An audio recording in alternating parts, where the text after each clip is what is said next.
Hi everyone, this is episode 3 of Don't Understand, and I'm here today with Ellie. Hi guys. So, hi Ellie. Hello.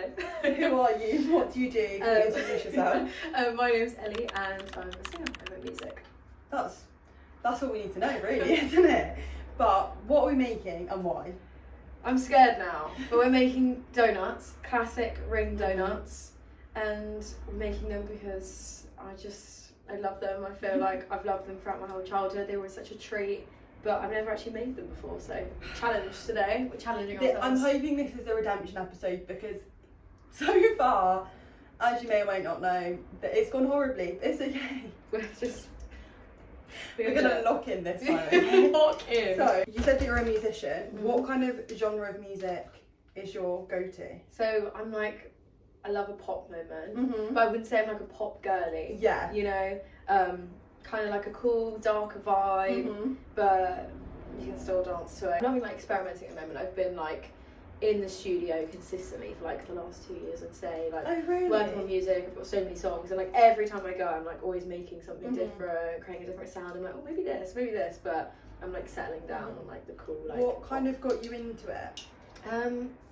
I don't like. I've been singing all my life, so like there's never really been anything that's like got me into it. I guess like from doing things when I was younger, going into it like got me always like, okay, let me go to the studio and like try this out. But like as for music, I've been like singing my whole life. So what's kind of made you continue like recently? Because you said you've been in the studio consistently for 2 years. What has like made you want to continue? Oh, I don't have any music out yet. I need to release music. That's what's making me continue. I'm like, when am I gonna have music out? You know, they're there, they're ready. It's just like the plan of when it's all gonna come out. So I'm just like, the thought of like actually having my own stuff out and like having people listen to it is like making me keep going. You know. So what can we kind of expect to see from the future?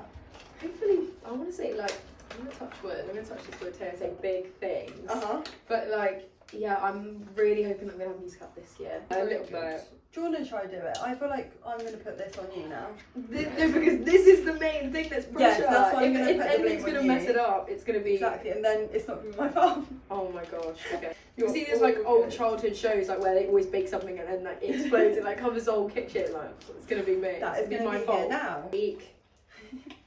There's a might be a thing on great. there. So going back to what you said, like where you started young. Yeah. I actually know you from Go It Takes on Lol. CBBC. That is how I recognise you. What a throwback. What a throwback. What a throwback. That's how I recognised you, like when you came up my I know her, that's how I know you. How was the process? I hope you both recognise me from that now. God. Well, it was nearly 10 years ago, which is like crazy to think about how fast time goes. I think I want to say 12 or 13, and I'm 22 now, nearly 23. So yeah, about 10 years ago. From what I can remember, it was so fun. I think I just remember being so young and getting something like that at that age is like a huge deal to you, you know? Especially like when that's the career you want to go into. And I remember just thinking like, oh my god, this is like a dream come true. Like, the show has like come away with so many successful people. Do you feel like you have more to prove now? Definitely. I feel like it's hard to judge from when, like, obviously, like, once again, we're all so young. It's hard to see like where everyone's going to go. But I think what's so nice about that show is so many of us have gone on to do amazing things, and it just shows that like the kids they picked for the show like really were serious about like, going into music at such a young age, you know. So it's like so nice to see everyone doing so well and like still going at it, you know. It was actually like really hard at school. Like, really? Yeah, the kids were really mean to me at school about it. Really? Like I remember like coming into school and everyone, honestly, 4 years. I think, what year would I have been at school? I think I must have been in year 9. Okay. I think when we filmed That's quite a tough year anyway. And then like, going back after the summer, and it like aired in like January or February time.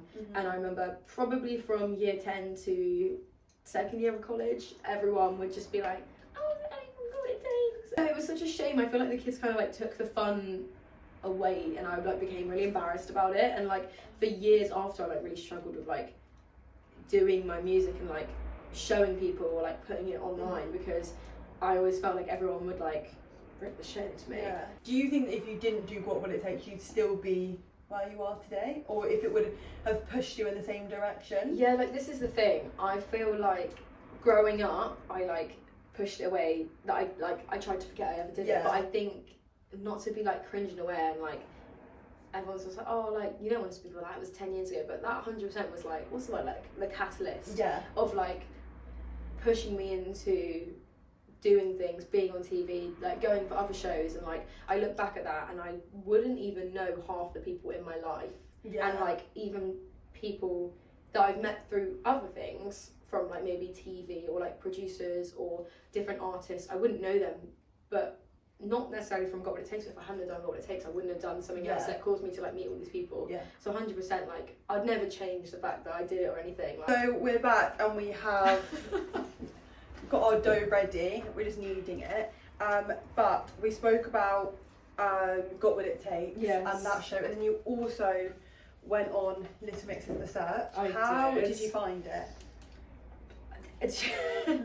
Words I can't put into that experience was wild. I mean, the experience was definitely like, not to be cringe, but it obviously was life changing. Like I am like, life is so different now. Who knows what I'd be doing without it, because like literally probably everyone I've met now, and I'm working on my music, my solo music now, is I wouldn't have known them if it wasn't for Little Mix The Search or my girl band that I was in, and like just meeting people, networking and stuff. So like it was definitely an experience. How did you find like it mentally, the process?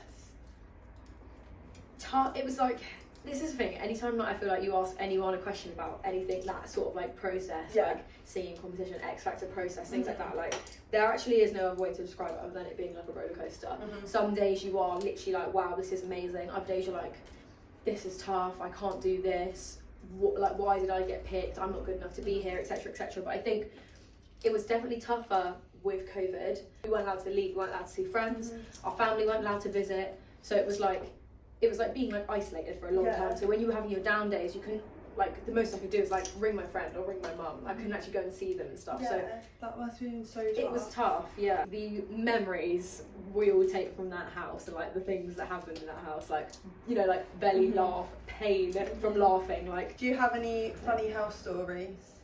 Do I have any funny house stories? How did you get it that perfect? I'm like, I'm not really sure. Funny house story. I'm like trying to rack my brains. We had like a funny little rap party years ago, which was just hilarious. It was like all funny for all of us to be in the same room. And actually, like, I definitely lost a sense of like what I wanted for myself as like an artist whilst I was doing that show. They look like this one is so good. It's so good. Hold the best one up. It's got to be my first one as well.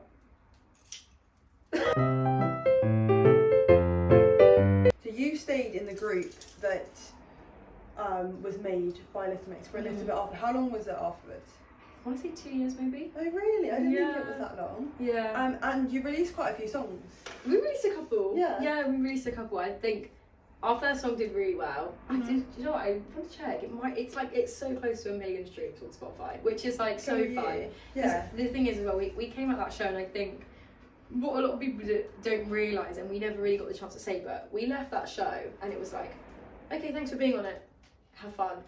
We had no help, and we were 5 18-year-old girls who were like, let's really give this a proper go. And like, honestly, like we worked so hard, and our first single like came out, and it was like received really nicely, and like we sent it to some of the Little Mix girls, and they're like, oh, this is so cute, girls, like keep going, well done. Like it was really nice, and like, yeah, I'm so really proud of the progress we made then. We were like, it was cute. It was really cute. Why did you not like continue your like journey together? I think as you grow older, like, and you know, because we were in the studio a lot, we were making a lot of music, and as you grow older, you know, you just steer towards different types of music, and it was just like a personality wise, some of us didn't like some of the music we were making, and like that's okay, you know, you grow and you like, oh, this isn't for me maybe anymore.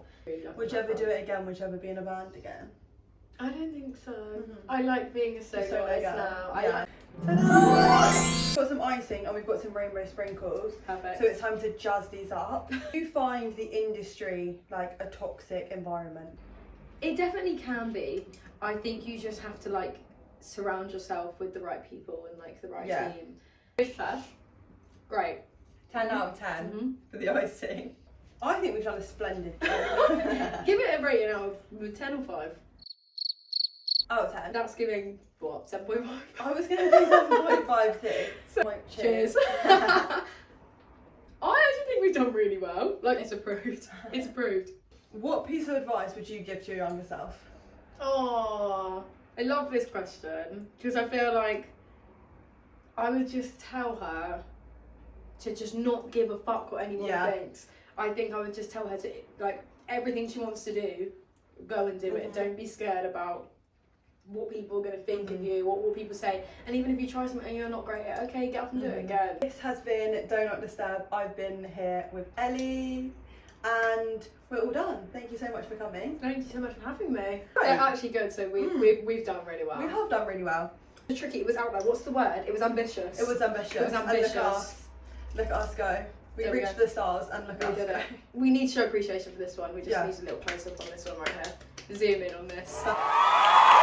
And that was your episode, folks. You have been watching Do Not Disturb with Amelia and Ellie.